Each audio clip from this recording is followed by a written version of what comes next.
Food intolerance, when it is the food. Yep, part two. Part two. So, if we're thinking about part one, we talked about the changing world and that it may not be the food's fault that you are sensitive to certain foods. But what if it is the food, Yep. right? Well, first, there's definitely some negative effects that can happen when you eat particular foods, depending on the person. But there's different effects that happen. So we got food allergies, we got food intolerances, we got food sensitivities, and we have autoimmune disorders. And so learning a little bit more about these things will just help you to kind of take a look at everything and realize, all right, cool. Like, is it the food? Is it life circumstances, or is it a combination of all of the things together? And for us, it's always about having as much information as possible. So that way, like you can be in control or you can make informed decisions. All right, this is probably what's going on. Yep. And so what exactly is a food allergy? Well, a food allergy is it's basically it's the worst of the worst. Yep. You know, you've probably heard of people who carry around like EpiPens. It's basically it's an anti anaphylactic reaction. It involves your immune system. So it's an immune system response. You are severely allergic to something. You have these things called IgE antibodies that are activated. You get symptoms, they happen within minutes. It's going to affect your airways. You're probably not going to be able to breathe. You might get hives. Basically, it's a life or death type of scenario. Yes, of course, they can vary to the degree depending on like how much you've ingested, or like people like have bee allergies. He has the bee allergy. Yep. So while it's not a food allergy, it is a worst of the worst, needs an EpiPen type of response. So common allergies you've probably heard of would be like peanuts. Like some people like they can't even breathe peanuts. They And can't even have them at schools now. yes, Kids can't take PB&Js to yep, school because someone might die. yep. Shellfish, tree nuts, wheat and soy, bananas, strawberries, avocados. There's a lot of different food allergies out there. Now let's talk about like what are intolerances. So food intolerances. So food intolerances, they involve your digestive system. So rather than your immune response, it is a digestive response. And so what happens is there's two different things that can happen.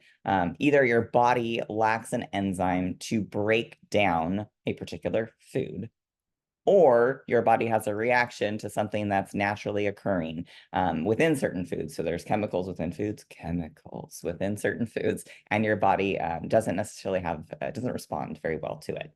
And so with these types of symptoms, they typically occur within 45 minutes up to 72 hours. So up to 3 days after you've eaten them. This is also why it's important to reflect, because sometimes you could a couple days later, you're like, oh man, bubble guts, or like I'm bloated. I have no idea what's going on. It was probably the coffee I just drank. Maybe not, especially if you drink coffee every morning. It Yeah. may have been something from a day or a few days ago. Totally.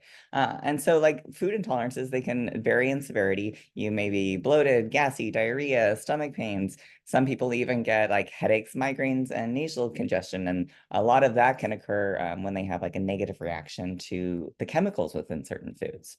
And so some common intolerances you've probably heard of are like lactose, like people who are lactose intolerant because they don't have the enzyme needed to break down the sugar in milk and dairy products. And so some people like they can put a little bit of cream in their coffee or whatever, have a little bite of ice cream, and then they're about to like shit themselves. Or they can do that and it's not too bad, but maybe they get a little bit of a bubble gut. And so it's okay and worth eating. Yeah. And sometimes it's just a matter of like, all right, like maybe cream in their coffee is a no-go, but maybe ice cream is. And so like obviously if you're someone that has that intolerance, you'll probably know where your threshold is, or if taking something like lactate will help, or lactate will be able to help you be able to enjoy it, but like you'll know. Yeah. And then there's even other intolerances to fruits, vegetables, and honey. So it's a fructose intolerance. There's sulfites, sulfites, Oh, unfortunately, are preservatives found in certain foods. I know that there was like this whole movement that had occurred where it's like, oh, it's like no sulfite or sulfite and sulfate free lunch meat. So people, if you think about it, like who used to eat these different cured meats or lunch meats, they may have gotten like headaches or migraines because they probably had a sulfite intolerance. And so now people don't have those, or they've removed the sulfites within foods, and so now they're able to consume those particular foods. But it's also found in like wine, beer, canned veggies, pickled foods, all of those types So of all the fun things. things, Yeah, all all the the fun fun things. things. And then you even got like salicylates, you got histamines. But basically, we have a whole bunch of different types of food intolerances that may cause you to feel or respond to certain things within foods. And with these, like, and like with a lot of things, it's going to be varying in severity, right? Yep. And sometimes it has to do to or with exposure. And so sometimes it like with some of these, like, oh, like, I'm intolerant to these things, but maybe it's just a certain amount of those things. And so if you've gone hard consuming them your whole life, maybe you do have a little bit of a higher intolerance right now. But if you kind of, cleanse, come off of them and then reintroduce, who knows, things can reset. I'm just saying that to say, like, this isn't necessarily a death sentence. If you have an intolerance to something now, doesn't mean that you'll always have it. Yeah. So now let's talk about food sensitivities, because as we know, everybody's sensitive these days, Right?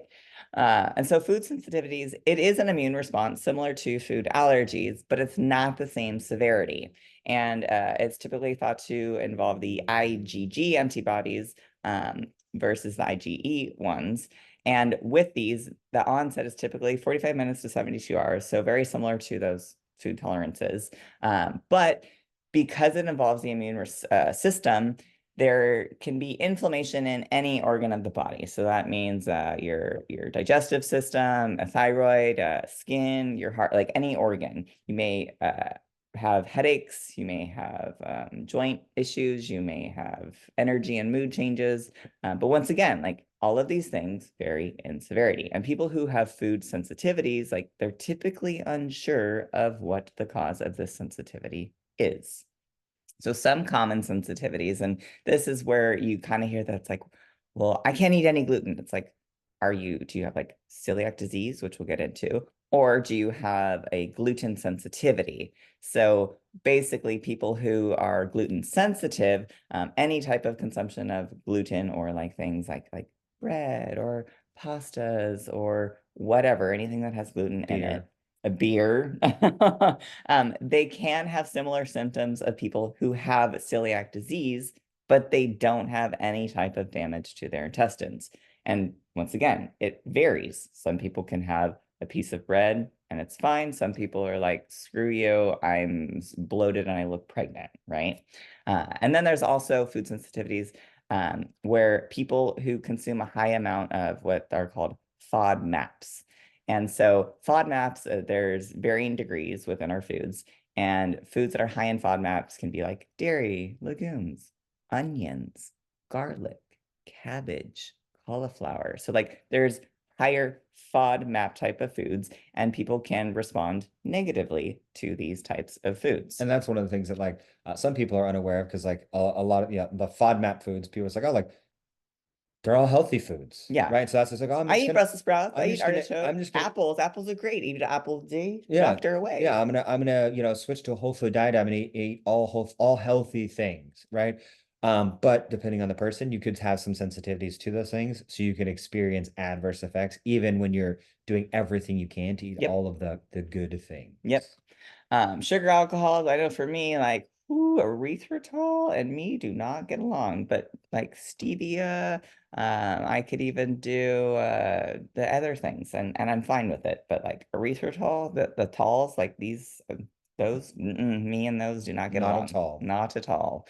And egg whites, like some people have difficulty digesting egg whites. So egg whites, they can't do, but ironically, they can do whole eggs. Like it's very Yeah, weird. are you yoking? My gosh. I'm not joking. Um, all right, last one, autoimmune diseases. And so autoimmune diseases and or disorders, it is an irregular immune response. So it is involves your immune system. And what happens is your body attacks a particular organ in your body, which then causes inflammation and damage. And so with autoimmune disorders, depending on the autoimmune disorder, changes in diet are needed to regulate and or manage symptoms.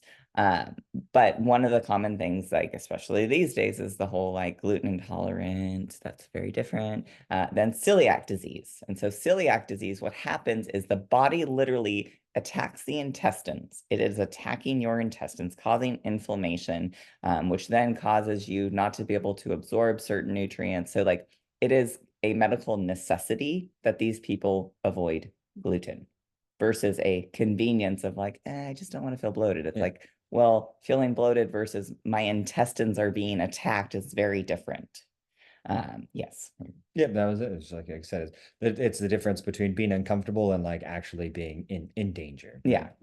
Other like autoimmune disorders that you can, as you've probably heard of, like type 1 diabetics, like they need to regulate their blood sugar. And so consuming like balanced meals, counting their carbs, being consistent with their meal timing, being mindful of how much alcohol they're consuming, how much high sugary foods that they're consuming, because it can be a life or death scenario for these particular people. Even IBD different than IBS. IBD being the inflammatory bowel disease, which we have like our Crohn's and our ulcerative colitis. And so once again, these people, like we talk about, oh, it's really great to eat fiber, but for them, low fiber is better for them depending on their situation. And then also having to monitor like dairy, maybe doing more small frequent meals. And so people with autoimmune disorders typically have to be a little bit more, not a little bit more, a lot more intentional in Yeah. regards to the foods that they are consuming. Different type of structure. Yeah. So how exactly do you identify these food sensitivities and intolerances? Well, there's a couple different ways. It's definitely not simple, depending on what you're experiencing or feeling. But for the most part, the one that typically is most helpful and is very challenging to do is the elimination diet. So Yep. you've probably heard of the whole like Whole 30, I'm eating clean, I'm just eating off a particular list. Or a low FODMAP list. Yeah, or a low FODMAP list. But if you it will say have certain things that are on that FODMAP that you don't agree with. But regardless, eat off a list. Eat off a list. So Try the controlled list. intake. A Like, all right, controlled cool, like, intake this is what that I'm is doing. like a low FODMAP list. You can start there. Our transformations food course has a great place for you to start off of. And then what you do is you introduce things one at a time. Like One and at a time. when you do it, remember, like we talked about, some of these responses take up to 72 hours. So when you're reintroducing stuff, you don't want to reintroduce more than one thing in a 72-hour window, right? You would even want to go a little bit past that so there is no overlap, right? So thinking like one thing every 4 or 5 days that you're reintroducing. So that way you can know with certainty, oh, this is exactly what caused this effect. And then, and to what severity. Yeah. And then like if you do have an effect, then guess what?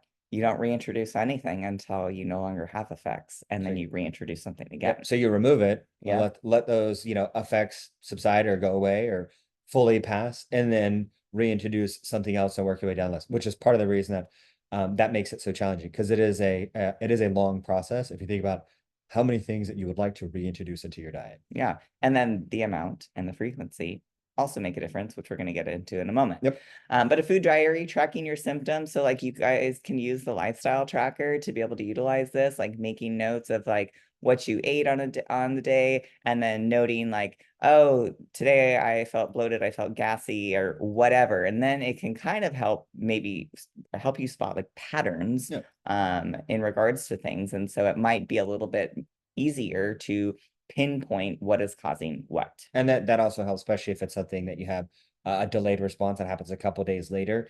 If you have some way of tracking a food diary or lifestyle tracker, and looking back, it's like, oh man, I had Brussels sprouts on Monday, and then Thursday I felt some kind of way. And every time I have Brussels sprouts, it's 2 or 3 days later that I get this response, and it Yep. helps you to identify. Whereas like without that log, a lot of times people look at, earlier in the day, maybe the day before, of like what they consume, they kind of lose sight of what happened, a day or two ago. Yep. And then for like people with lactose and fructose intolerances, they have a thing called a hydrogen breath test. They also have the blood testing, like the IgG antibody testing. But like with that, it can be expensive, and it is based on like what you are currently eating. And it also means that you probably have to increase we'll say, offensive food, which then makes you feel like shit. So like, do you really need the test to see if it feels like shit? But regardless, one of the best ways, but a challenging way, is an elimination diet. So let's talk about the severity of your symptoms. Well, what affects the severity of it? Amount consumed. We talked about this. Increasing the amount that you're consuming might increase your severity. Yeah, it's kind of like if you think about it, like alcohol, right? One beer is not going to get you drunk, but if you have a 12 pack, it's like maybe you're going to feel some kind of way. And same thing with sensitivity of food. It's like, hey, cool, like maybe a low dose isn't really going to make a huge difference, but large quantities could definitely mess you up. Yep. The frequency. How often are you consuming them? Because the more you consume them, it might increase your severity. Your overall health. We talked about the pre-existing health conditions that might affect the way that you are receiving or processing the food. Super restrictive diets.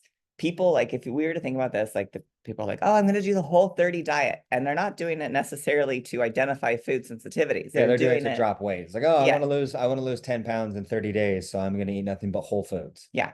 And what happens after those 30 days? They go celebrate with everything they couldn't eat for 30 days. With all of our good versus bad foods, our taboo foods. And you've probably, like, you may have done it, or you may know someone that has done some type of restrictive dieting, or someone that like hangs their hat on like all I want to do and all I ever do is eat clean. And then when they do go out for a meal, or they have a candy bar or a drink or something, it's just like, oh, then they build this negative relationship with food, because it's like, oh well, every time I eat a cheeseburger, I'm just miserable for days, right? Because they've been so clean. And so being on either end of the spectrum isn't necessarily a good thing. Yeah, because when you eat all of the same thing this for a certain amount of time or whatever, guess what? Your microbiome and your enzymes and all that stuff, it changes, Yeah. because it's like, well, I'm only getting these things, so I only need to process these things. And so I'm just going to focus on creating these things so I can process those things. But when I get something new that I haven't eaten in a while, and especially in a large quantity, now I'm like, how do I process this? I don't have the ability to. Yeah. So you create kind of like, boy in the bubble situation. Yeah, yes, exactly. And then once again, like, this kind of touches on gut health. So like, what are the types of foods that you're eating? And this has been a very popular topic these days when it comes to the state of your microbiome and how diverse is the bacteria in your stomach. If you eat the same things all the time, you're only going to have particular things within your stomach. There's no need for diversity. So your body's not going to create it just because. Exactly.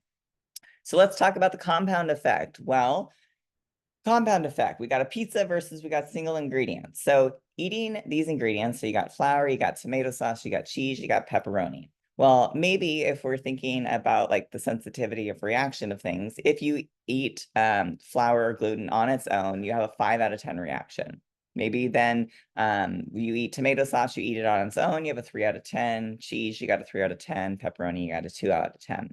However, when you combine all of this into one thing, then that you have a compound effect. Like a 12 out of 10. Yeah, it's like, oh gosh, I just, all of these things that I'm mildly sensitive to, I'm eating in one thing, and I'm not only eating a slice, I'm eating the whole fucking thing. Or once again, you have a mild sensitivity to gluten, so you have it with a beer, and you're like, oh man, every time I have a beer, I just blow up like a balloon. It's like, well, maybe is it the beer? Yeah. Is it the pizza? Is it the perfect storm? Yeah, exactly.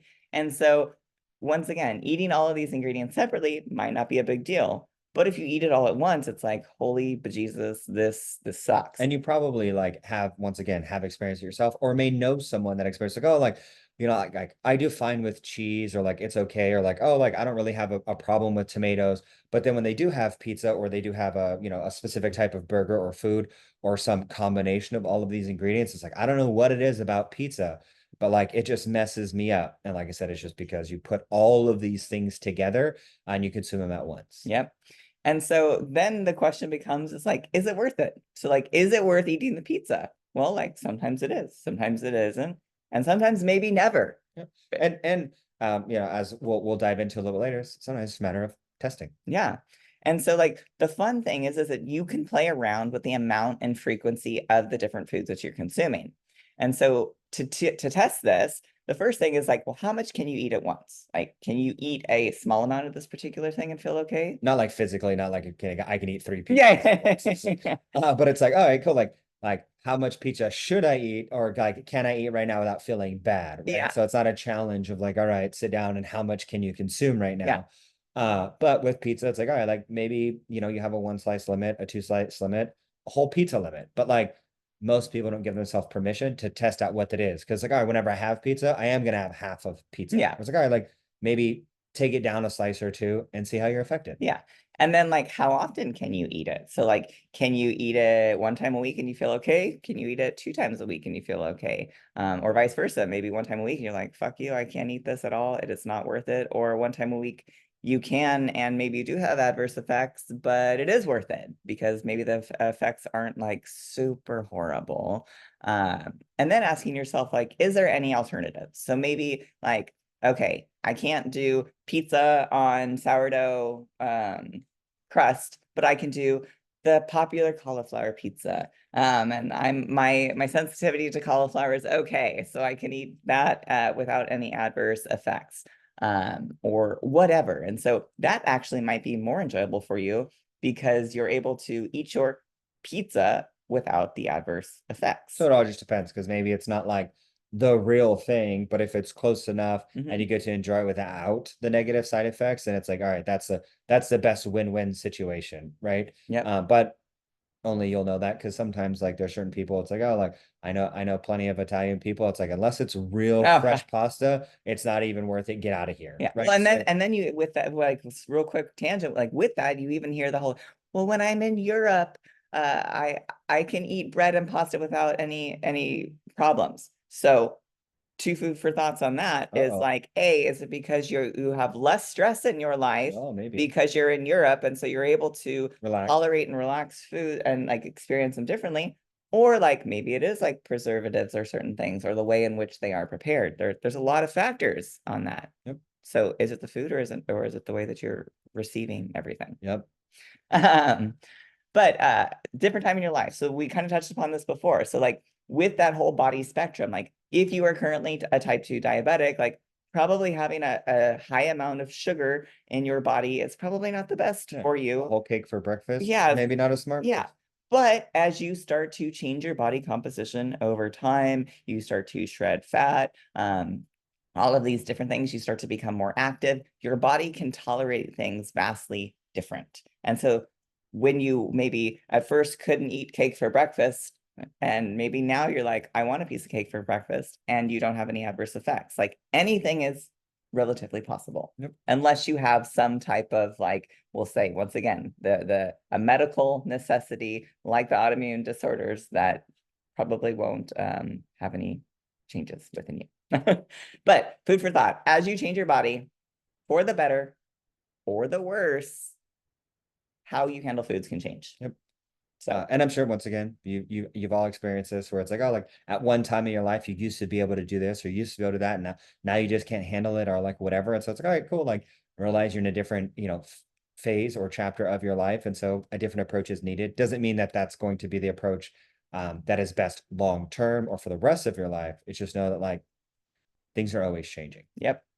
But everyone is affected by foods differently. All work, no play. Ooh. All fun foods, no whole foods. All whole foods, no fun foods. Any extreme can lead to imbalances. Yep. Any extreme, whether good, whether bad, any extreme. So what we encourage you to do is to focus on an inclusive varietal intake that not only fuels your body, but it also fuels your mind and fuels your soul. Yep. So in conclusion, obviously there are different types of negative food effects from allergies to intolerances to sensitivities to autoimmune disorders, but too much or too little of anything can lead to an imbalance because guess what? Everyone responds to food differently. And so we also encourage you to play around with the frequency and the amounts of particular foods that you eat to allow you to see like how you feel and operate off of those things so that you can make an educated decision on how much and if at all you want to consume particular foods. And like we've talked about before, it's like this is treat yourself like a science experiment, or you are the scientist, right? It's like test, retest, see what's going on. I think in today's day and age, in regards to being sensitive, everyone wants to either point the finger or look to someone else for answers. But the reality is, like, you will be the best person to know how you feel after you consume something. No Yep. one else is going to tell you, oh yeah, you probably like you do feel bad when you eat these things in this amount, right? Yeah. Only you will know. And the only way that you can know is if you test, Yeah. right? And like, And if you do feel bad, it's up to you to decide is if it and how okay? often. Yeah. Right? Is Like, it worth it? yeah, because sometimes being on the sun, you can get sunburned, but sometimes it's hey, whatever.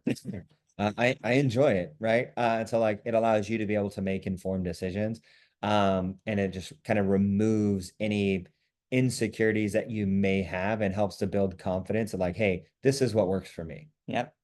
But if you have any questions, be sure to submit a burning question or apply for a breakthrough session.